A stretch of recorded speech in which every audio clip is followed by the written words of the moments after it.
Bismillahirrahmanirrahim. Assalamualaikum warahmatullahi wabarakatuh.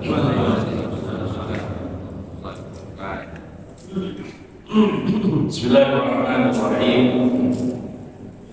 Alhamdulillahirabbil alamin. Nahmaduhu wa nasta'inuhu wa nastaghfiruh. Wa na'udzu bihi min shururi anfusina ومن سيئات أعمالنا من يهده الله فلا مضل له ومن يضلل فلا هادي له أشهد أن لا إله إلا الله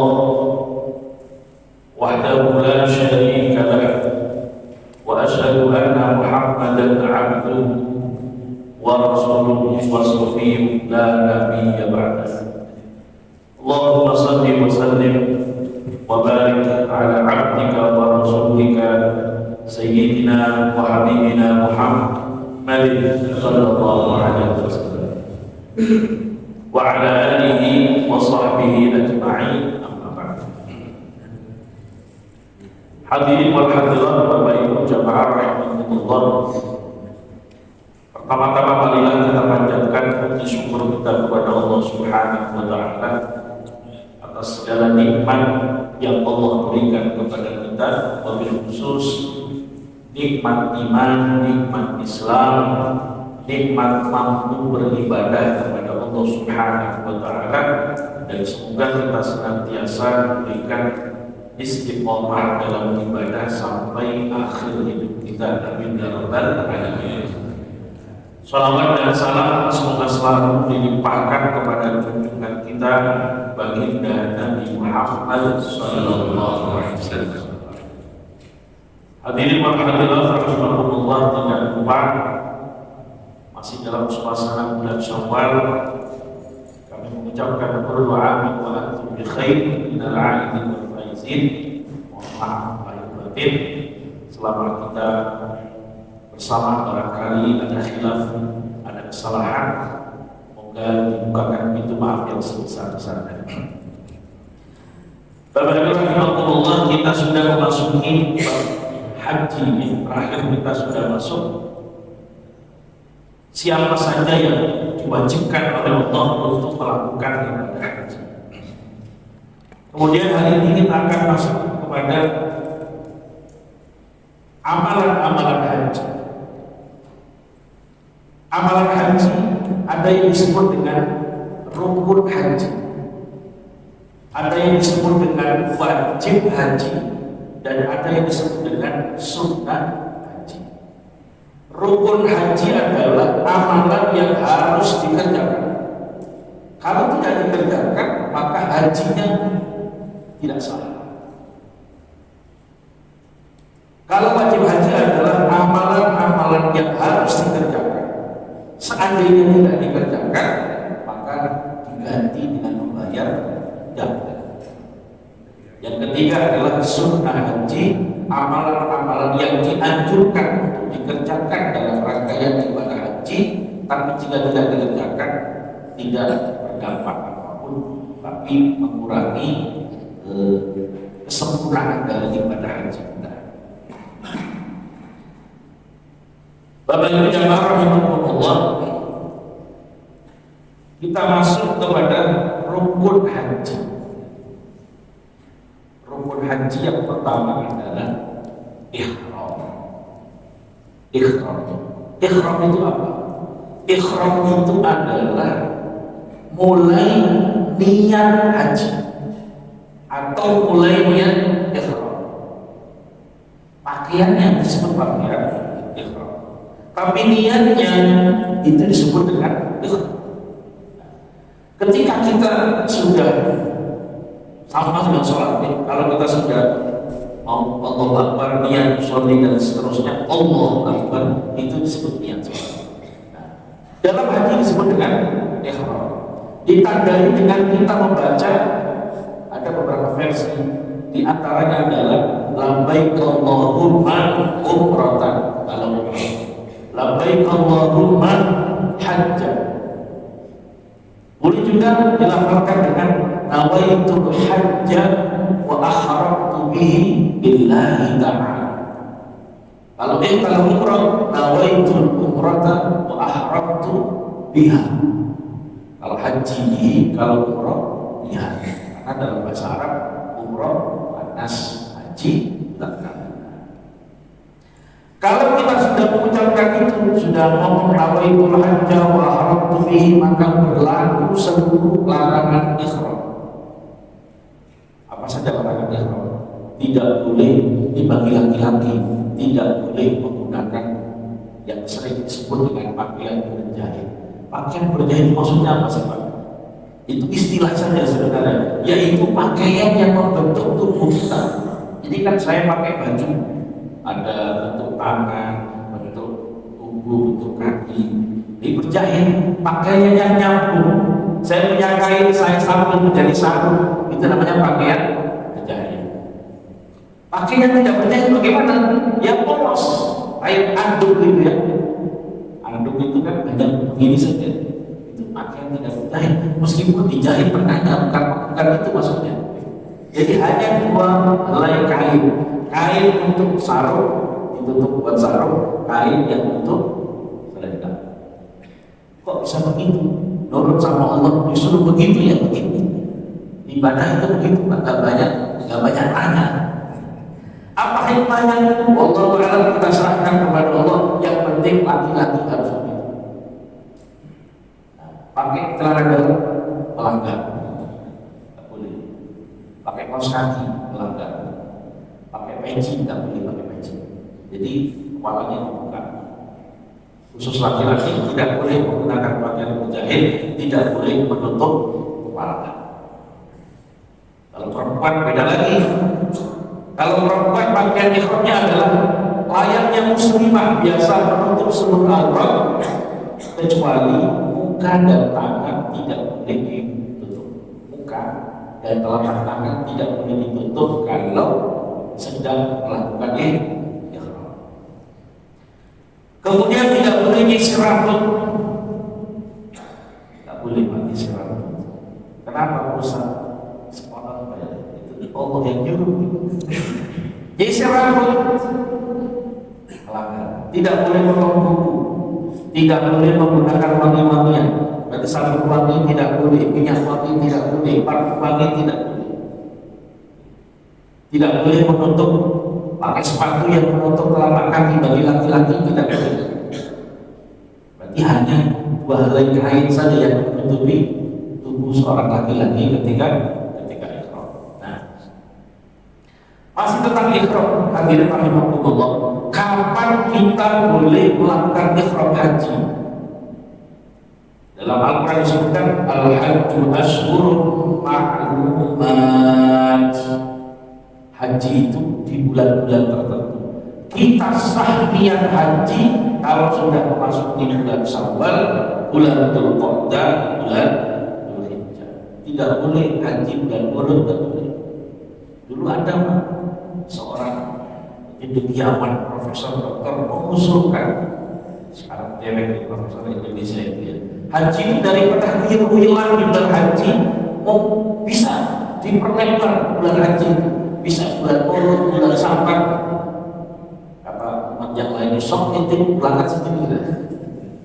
Siapa yang ngurusin haji bulan Muharram?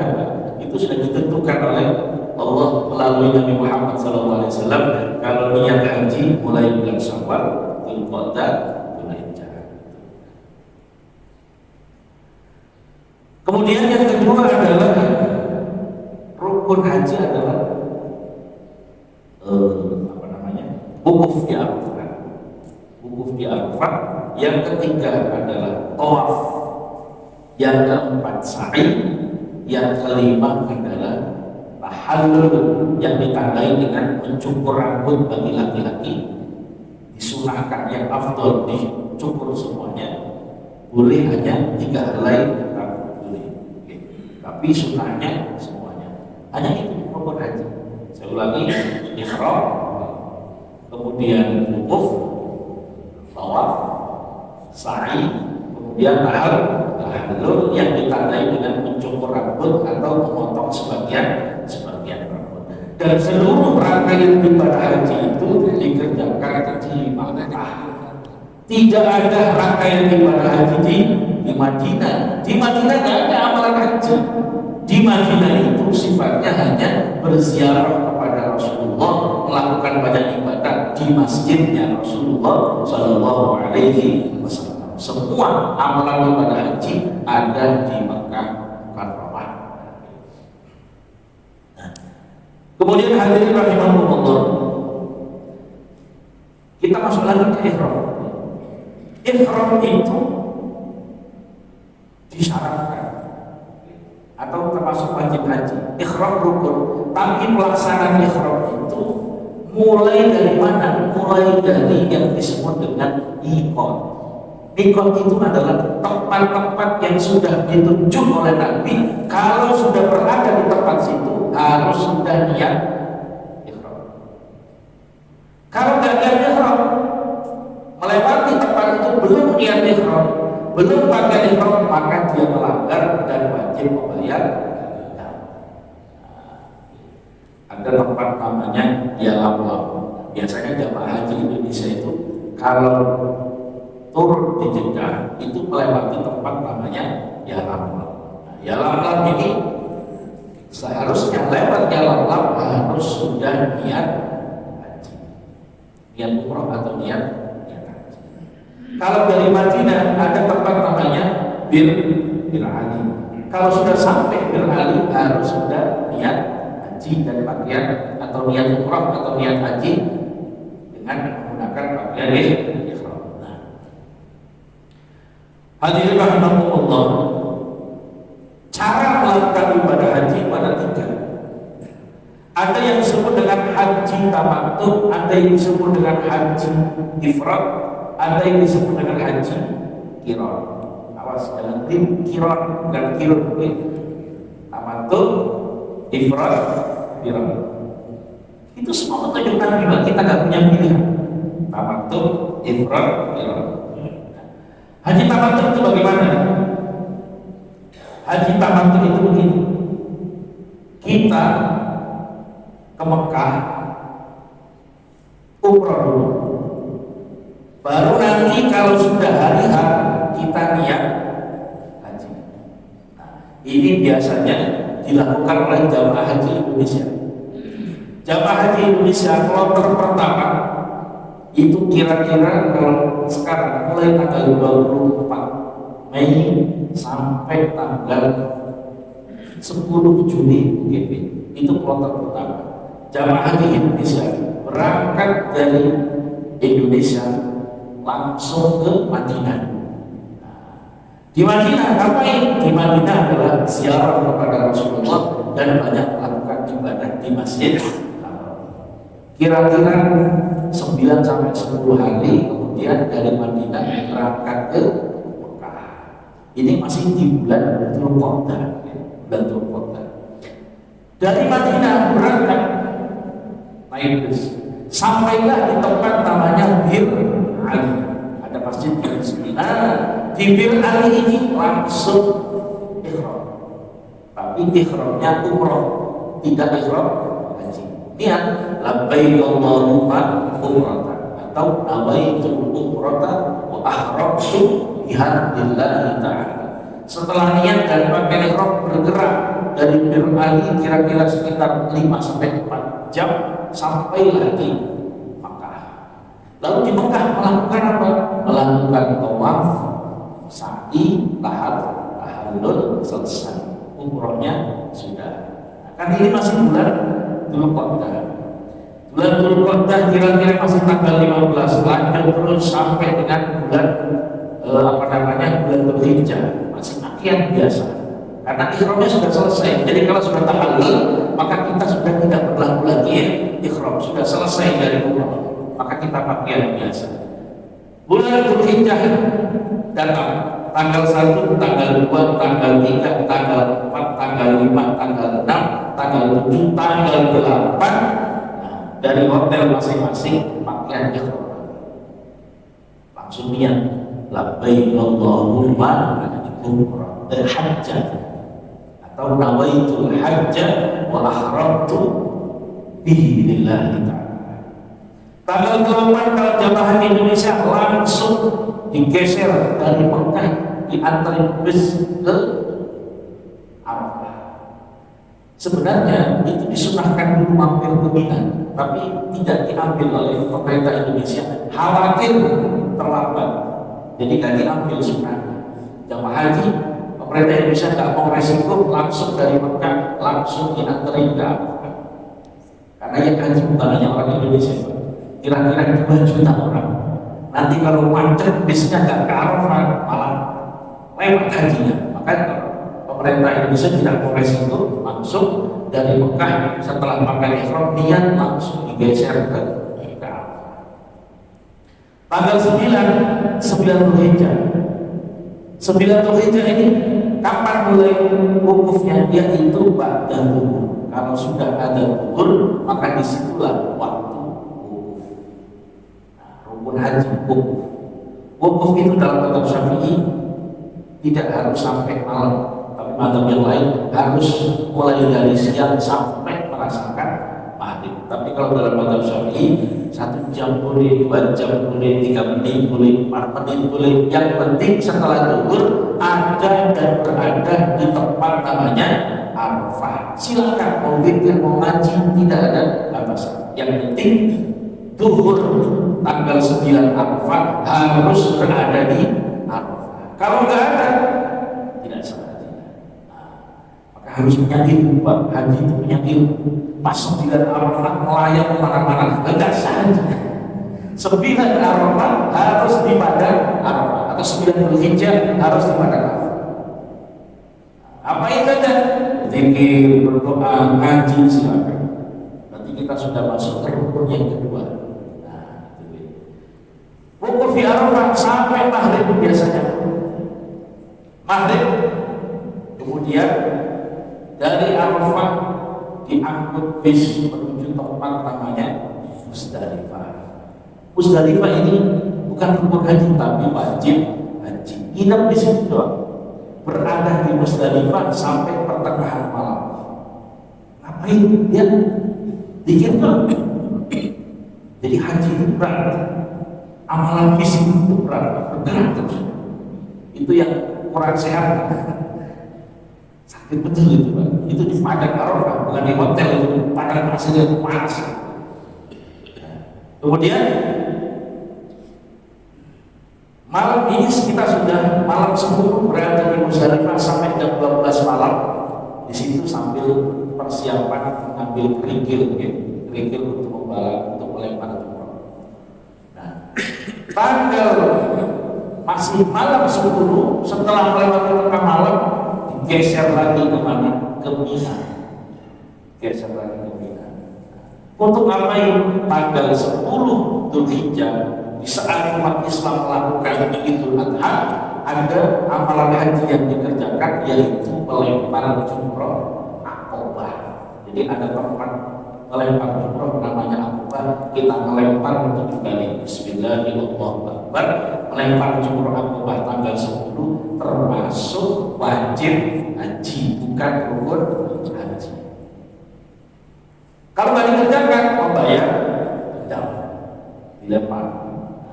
Kemudian lanjut nginep di Mina. Di Mina.